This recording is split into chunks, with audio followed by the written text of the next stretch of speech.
जय श्री कृष्णा, जय श्री राम। श्री विष्णु के सभी भक्तों को मेरा नमस्कार। आज आप सुनेंगे बैसाख माह के 26वें दिन को सुनी जाने वाली ये पावन कथा। तो चलिए भगवान विष्णु की भक्ति में खोकर आनंद लेते हैं आज की कथा का।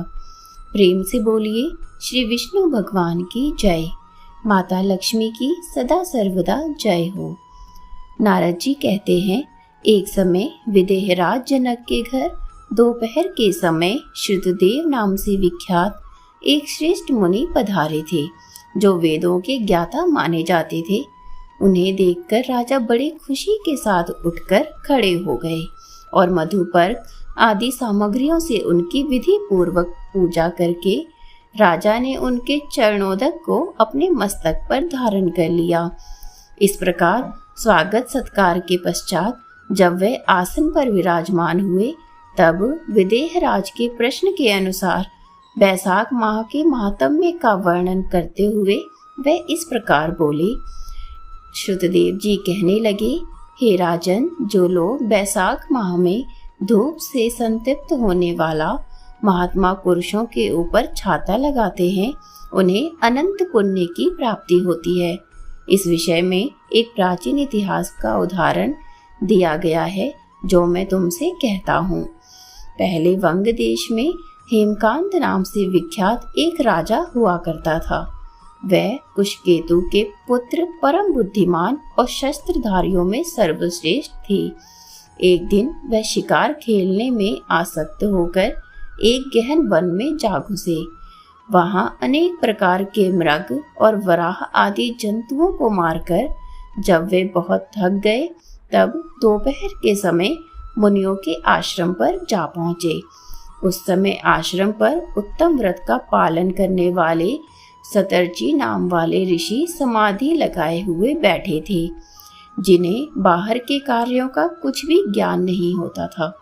उन्हें निश्चल बैठे देख राजा को बड़ा क्रोध हुआ और उन्होंने उन महात्माओं को मार डालने का निश्चय किया। तब उन ऋषियों के 10,000 शिष्यों ने राजा को मना करते हुए कहा कि अरे ओ खोटी बुद्धि वाले नरेश, हमारे गुरु लोग इस समय समाधि में स्थित हैं।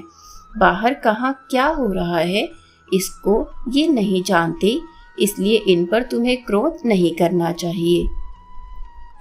तब राजा ने क्रोध से विहल होकर शिष्यों से कहा, द्विज कुमारों, मैं मार्ग से थका मांदा यहाँ पर आया हूँ, अतः तुम ही लोग मेरा यहाँ पर आतिथ्य सत्कार करो। राजा के ऐसा कहने पर वह शिष्य बोले, हम लोग भिक्षा मांगकर खाने वाले हैं। गुरुजनों ने हमें किसी के आतिथ्य सत्कार के लिए आज्ञा नहीं दी है। हम सर्वथा गुरु के ही अधीन हैं, अतः तुम्हारा आतिथ्य कैसे कर सकते हैं। शिष्यों का यह कोरा उत्तर पाकर राजा ने उन्हें मारने के लिए धनुष उठाया और इस प्रकार बोले, मैंने हिंसक जीवों और लिटोरों के भय आदि से जिनकी अनेकों बार रक्षा की है, जो मेरे दिए हुए दानों पर ही पलते हैं, वे आज मुझे ही सिखलाने चले हैं। ये मुझे नहीं जानते, ये सभी कृतज्ञ और बड़े अभिमानी हैं। इन आतताइयों को मार डालने पर भी मुझे कोई दोष नहीं लगेगा। ऐसा कहकर वे कुपित हो धनुष से बाण छोड़ने लगे। बेचारे शिष्य आश्रम छोड़कर भय से भाग निकले। भागने पर भी हेमकांत ने उनका पीछा किया और 300 शिष्यों को मार गिराया। शिष्यों के भाग जाने पर आश्रम पर जो सामग्री थी, उसके राजा के पाप आत्मा सैनिकों ने लूट लिया। राजा के अनुमोदन से ही उन्होंने वहां इच्छा अनुसार भोजन किया।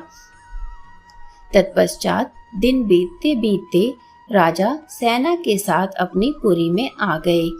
राजा कुशकेतु ने जब अपने पुत्र का यह अन्यायपूर्ण कार्य सुना, तब उसे राज्य करने के अयोग्य न जानकर उसकी निंदा करते हुए उसे देश निकाला दे दिया। पिता के त्याग देने पर हेमकांत घने वन में चले गए। वहां उन्होंने बहुत वर्षों तक निवास किया। ब्रह्म हत्या उसका सदा पीछा करती रही। इसलिए वे कहीं भी स्थिरता पूर्वक रह नहीं पाए। इस प्रकार उस दुष्ट आत्मा के 28 वर्ष ऐसे ही व्यतीत हो गए। एक दिन बैसाख माह में जब दोपहर का समय हो रहा था, महामुनि तीर्थ यात्रा के प्रसंग से उस वन में आए।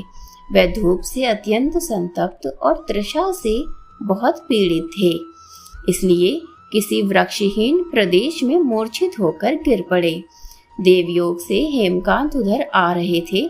उसने मुनि को प्यास से पीड़ित, मूर्छित और थका मांदा देख उन पर बड़ी दया की।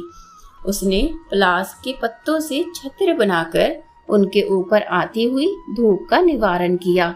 वह स्वयं मुनि के मस्तक पर छाता लगाए खड़ा हो गया और तुम्बी में रखा हुआ जल उनके मुंह में डालने लगा।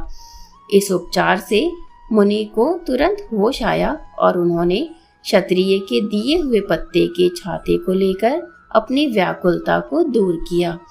उनकी इंद्रियों में कुछ शक्ति आई और वे धीरे धीरे किसी गांव में निकल गए।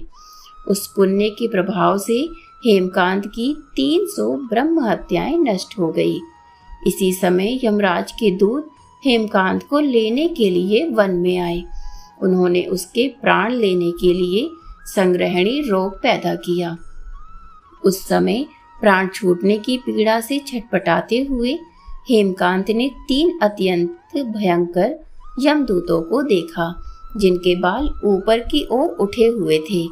उस समय अपने कर्मों को याद करके वह चुप हो गया।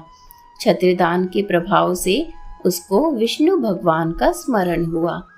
उसके स्मरण करने पर महाविष्णु ने विश्वक्सेना से कहा, तुम शीघ्र जाओ और यमदूतों को रोको और हेमकांत की रक्षा करो। अब यह निष्पाप और मेरा भक्त हो गया है। उसे नगर में ले जाकर उसके पिता को सौंप दो। साथ ही मेरे कहने से कुशकेतु को ये समझाओ कि तुम्हारे पुत्र ने अपराधी होने पर भी वैशाख माह में छत्र दान करके एक मुनि की रक्षा की है, अतः वह पाप रहित हो गया है। इस पुण्य के प्रभाव से वह मन और इंद्रियों को अपने वश में रखने वाला, दीर्घायु, शूरता और उदारता आदि गुणों से युक्त तथा तुम्हारे समान गुणवान हो गया है। इसीलिए अपने महाबली पुत्र को तुम राज्य का भार संभालने के लिए नियुक्त कर दो। भगवान विष्णु ने तुम्हें ऐसी ही आज्ञा दी है। इस प्रकार राजा को आदेश देकर हेमकांत को उनके अधीन करके यहाँ लौट आओ। भगवान विष्णु का ये आदेश पाकर महाबली विश्वक्सेना ने हेमकांत के पास आकर यमदूतों को रोका और अपने कल्याणमय हाथों से उसके सब अंगों में स्पर्श किया। भगवत भक्त के स्पर्श से हेमकांत की सारी व्याधि क्षण भर में ही दूर हो गई। तदंतर विश्वक्सेन उसके साथ राजा की पुरी में गए।